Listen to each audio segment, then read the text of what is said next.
So by now you've probably seen this.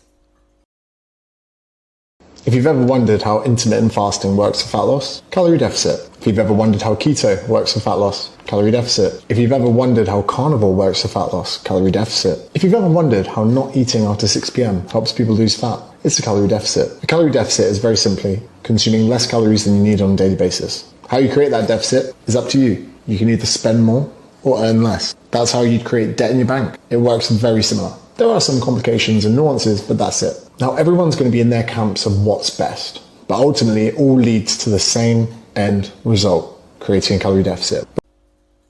And this.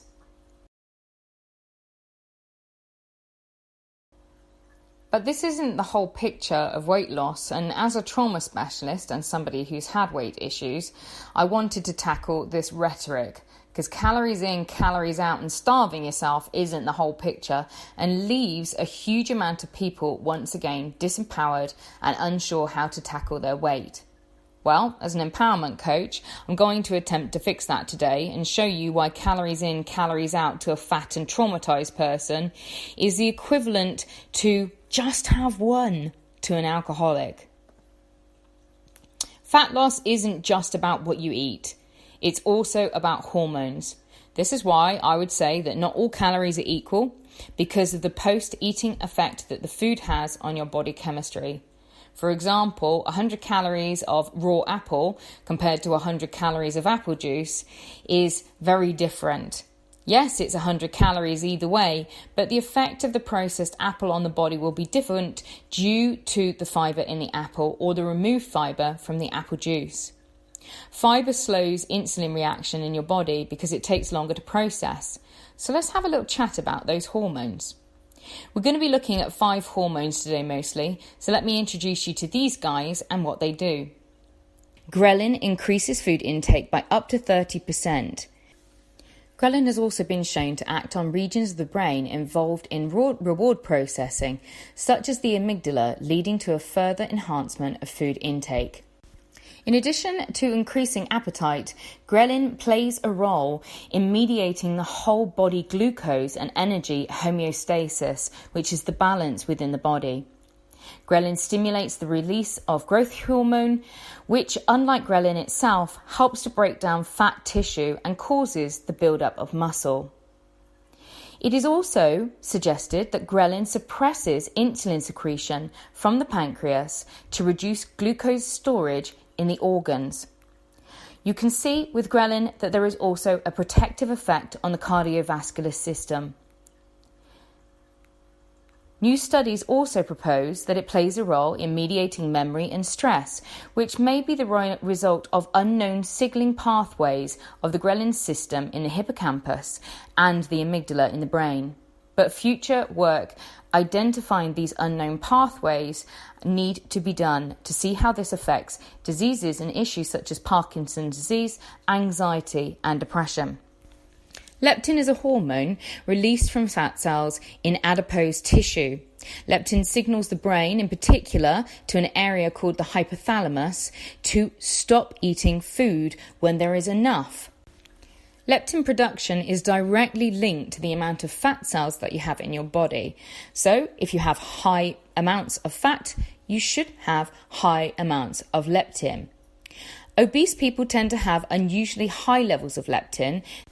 However, we also tend to see an issue called leptin resistance, which means that the brain doesn't respond to leptin in the same way as it would for somebody with a healthy body weight. This causes issues for obvious reasons. Leptin is supposed to stop you wanting food because you have enough body fat. However, if you become leptin resistant, you won't feel that, and so you will continue to be hungry. The next hormone we were looking at is cortisol. Now, cortisol is a steroid hormone that is made in the cortex of the adrenal glands and then released into the blood, which is then transported all around the body. Almost every cell contains a receptor for cortisol, and so cortisol can have lots of different actions depending on which sort of cell it's acting upon. These effects including controlling the body's blood sugar levels and thus regulating metabolism, acting as an anti-inflammatory, influencing memory formation, controlling salt and water balance, influencing blood pressure, and helping development of the fetus. In many species, cortisol is also responsible for triggering the processes involving giving birth. This is insulin. Insulin is released from the pancreas into the bloodstream so that it can also reach different parts of the body. Insulin has many effects, but it's mainly used to control how the body uses carbohydrates found in certain types of food. Carbohydrates are broken down by the body to produce a type of sugar called glucose. Glucose is the main energy source used by cells. Insulin allows cells in the muscles, liver, and fat to take up this glucose and use it as a source of energy so that they can function properly. Without insulin, cells are unable to use glucose as a fuel and they will begin to start malfunctioning. Extra glucose that is not used by the cells will be converted and stored as fat so it can be used to provide energy when glucose levels are too low. In addition, insulin also has several other metabolic effects, such as stopping the breakdown of protein and fat. Hormones released in times of acute stress, such as adrenaline, stop the release of insulin, leading to higher blood glucose levels to help to cope with the stressful event. Estrogen is also an important hormone that I'm going to mention, as in women it has a fat storing effect to protect against famine in pregnancy. Women of childbearing age tend to struggle with their weight and possible estrogen dominance, which can also be impacted by food, birth control, and lifestyle choices. So how does all of this actually even affect your body based on trauma? Well, first up, let's take a little look at adverse childhood experience scoring.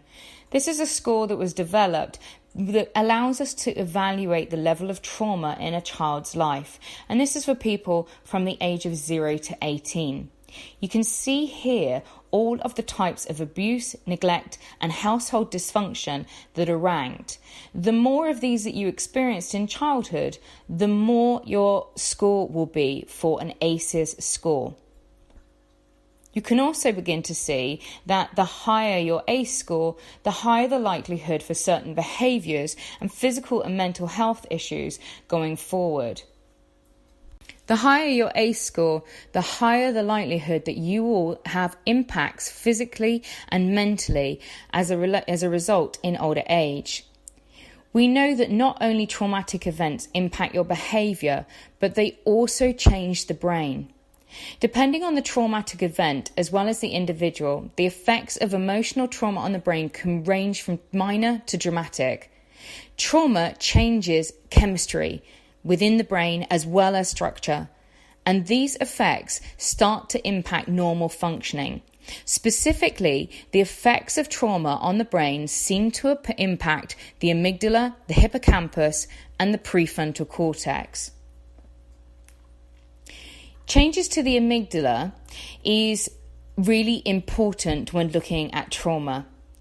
The amygdala is the emotional response center for the brain and helps people perceive and control their emotions. It also plays a role in emotional memories and fear response. When somebody experiences a traumatic event and is showing signs of PTSD, their amygdala often becomes more active than it normally would be. Studies have shown continuously that the amygdala of somebody with PTSD has an increased function in response to stimuli that remind them of trauma and other fear-related stimulus. This basically means that if you have had trauma and you are suffering from PTSD, you also perceive more trauma, creating more trauma reactions in your life. The hippocampus has also been affected by trauma. The hippocampus is associated primarily with learning and memory. Brain scans have shown that the hippocampus has been decreased in function with people with post-traumatic stress disorder when they are exposed to something that reminds them of trauma. Not only is the function of the hippocampus affected by trauma, but also the structure may change as well, depending on how severely the person has been affected by their trauma. Those with PTSD were found to have significantly smaller hippocampi than those who were exposed to trauma but not experiencing PTSD. In this case, the effects of PTSD on the brain are more severe than trauma exposure alone. Last but not least, the prefrontal cortex. The effects of trauma on the brain also extend to the prefrontal cortex. The prefrontal cortex is the part of the brain that is responsible for executive functioning or higher level thinking and reasoning. People with PTSD have been found to have a decreased function and activation of the prefrontal cortex when exposed to traumatic reminders. This may account for any irrational fears that trauma victims have and trouble overcoming. Whether subtle or significant, trauma changes the brain in several ways and can lead to lasting negative effects. Your brain becomes calibrated for the world that you are born into and live in. I heard a phrase the other day that describes this perfectly. If you're born into a burning house, you believe that the whole world is on fire. This is so right, particularly for children in traumatic homes. Our minds, bodies and hormonal profiles become equipped for war, for trauma, for suffering long term, forever. We believe that all the world is suffering, and so that is, in effect, all that we can see. Our ACE scores affect our world and our view and experience of it too. So how does trauma affect your hormones? Well, trauma sensitizes something called the hypothalamic pituitary adrenal axis, or HPA axis for short. This is the body's central stress response system. You can think of this as an intersection of our central nervous system and the endocrine system, the system that creates hormones. Because trauma impacts the HPA axis, it affects our hormones, especially adrenaline, cortisol, and oxytocin. Oxytocin is the love hormone, and adrenaline is that pep-up hormone. And we talked about cortisol previously. Trauma makes us more reactive to stressors and more likely to increase the stress hormone cortisol. In certain situations, hormones like cortisol are very important. Think if you're being chased by a wild animal. The adrenaline kicks in to help you get out of danger's reach. But when you're not actively in danger, trauma keeps your body in a revved up state, putting serious mileage on your body. Cortisol can be toxic when it is chronically high, ultimately leading to increased risk of health conditions such as depression or heart disease. Once the stresses of life are removed, the body's hormones should respond in kind.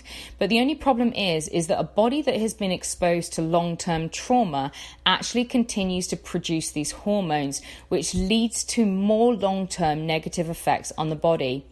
This puts you at an increased risk for anxiety, depression, heart disease, sleep disruption, weight gain, and memory concentration damage.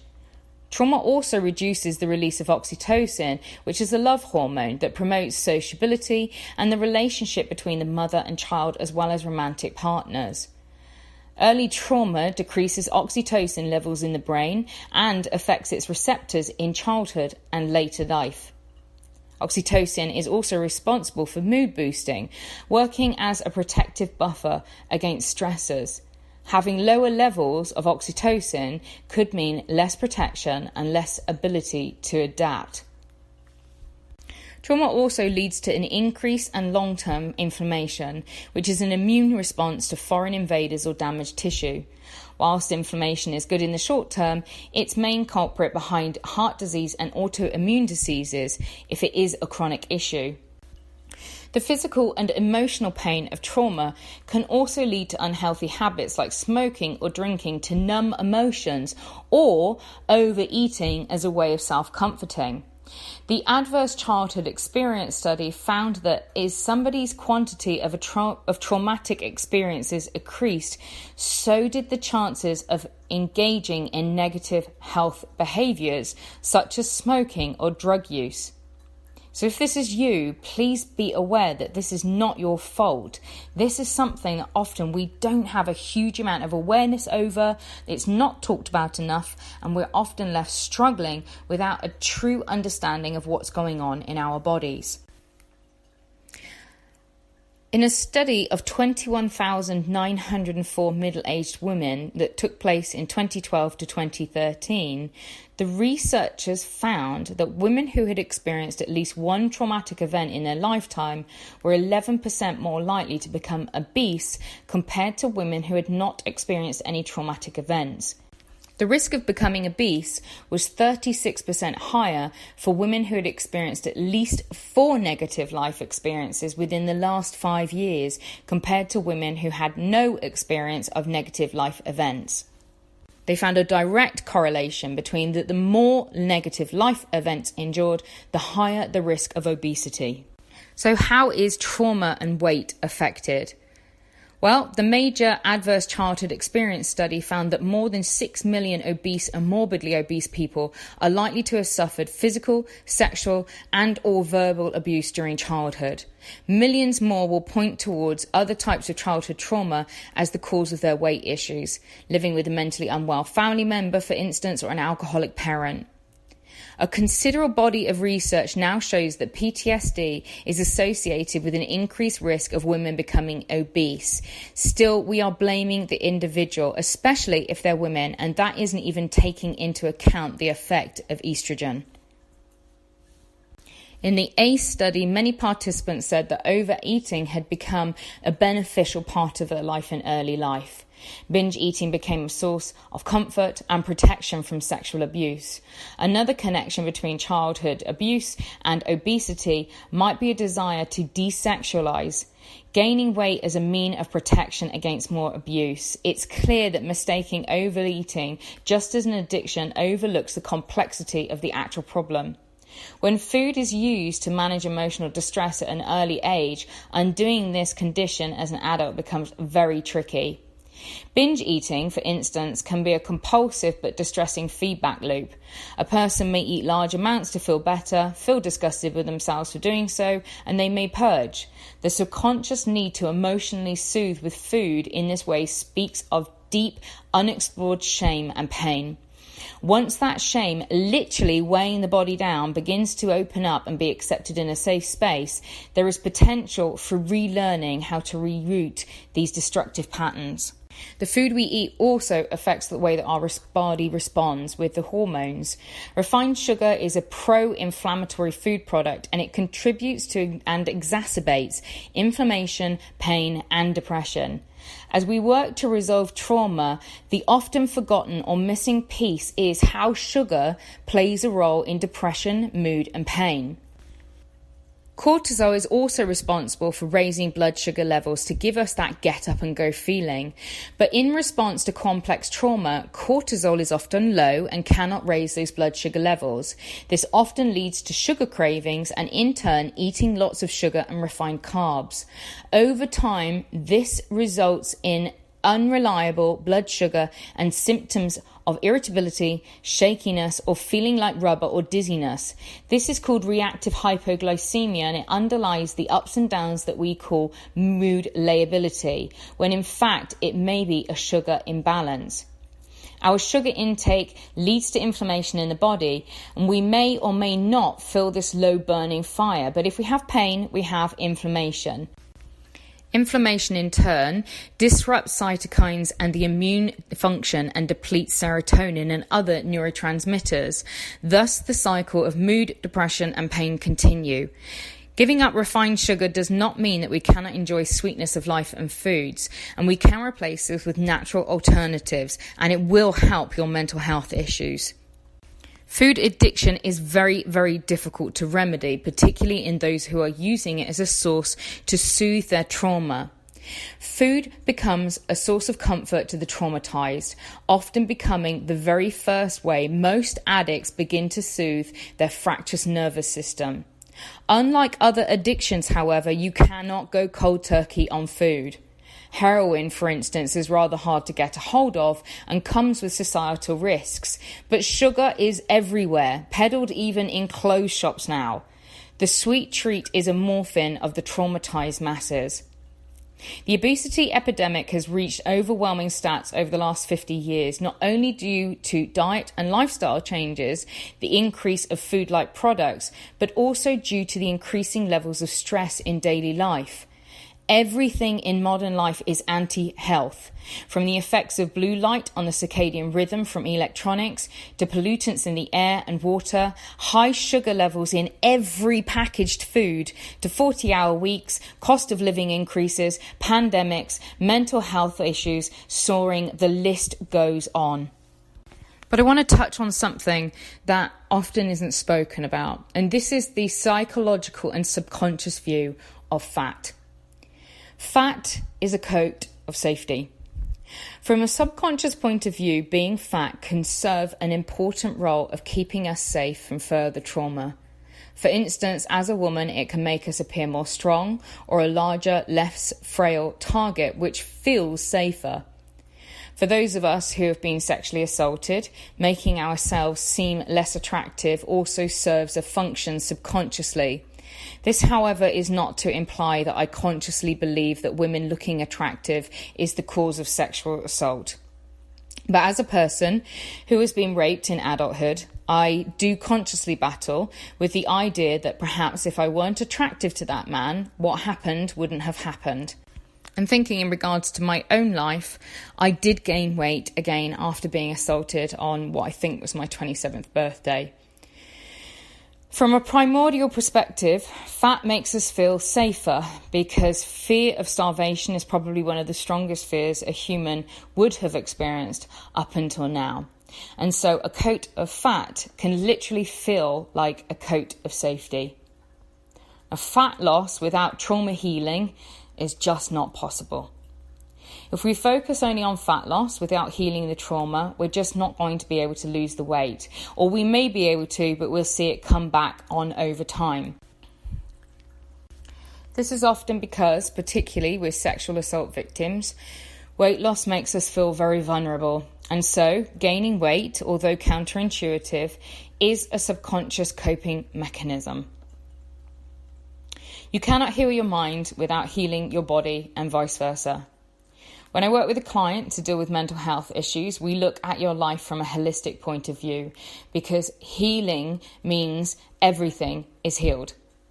If you don't heal your body, that will affect your mind's health. If you don't heal your mind, it will affect your body's health. The connection is obvious and yet underwhelmingly dealt with in Western medicine. To heal your body, you must amend the conscious, and heal the subconscious, you must amend the body. Food and mood go hand in hand. What you eat directly impacts your hormones. What you think directly impacts your hormones. The issues of unresolved trauma in the body and mind can and do change everything in your life. From your habits to your beliefs, and you should know by now, if you've been following my work long enough, that your beliefs become your behaviours, which becomes your habit, which then, in turn, becomes your future. Weight loss measures before healing your trauma are probably wasted energy. Your subconscious patterning is so strong that even if you manage to fight your brain, hormones, and primordial hardwiring for food, you will probably find that you gain back the weight during times of stress due to the hormones and your subconscious trying to protect you. I've found this is the case for me. I lose and gain the same 30 pounds, and this is less to do with my eating habits or exercise regime, but more to do with my trauma brain and subconscious acting against me. Ultimately, I feel safe at this weight. I don't feel that I am going to be attacked half as much as when I do when I am slim. Weightlifting has helped me a lot, and rather than being a simple theory of thermodynamics and calories in, calories out, weight training helps me to feel strong, which allows my subconscious to release some of that fear of being attacked. Rather than needing to be too heavy to kidnap, I can be too strong to attack. It may all seem like mental gymnastics of a fat person in denial, but these are all truthful and reasonable feelings to the subconscious self. We must look to remedy the way that trauma is experienced in the mind and the body. This means intentionally calming the nervous system as often as possible. If you're traumatized, you can see from this webinar that you have an overreactive nervous system that triggers stress hormones too much and for much longer than non-traumatized people.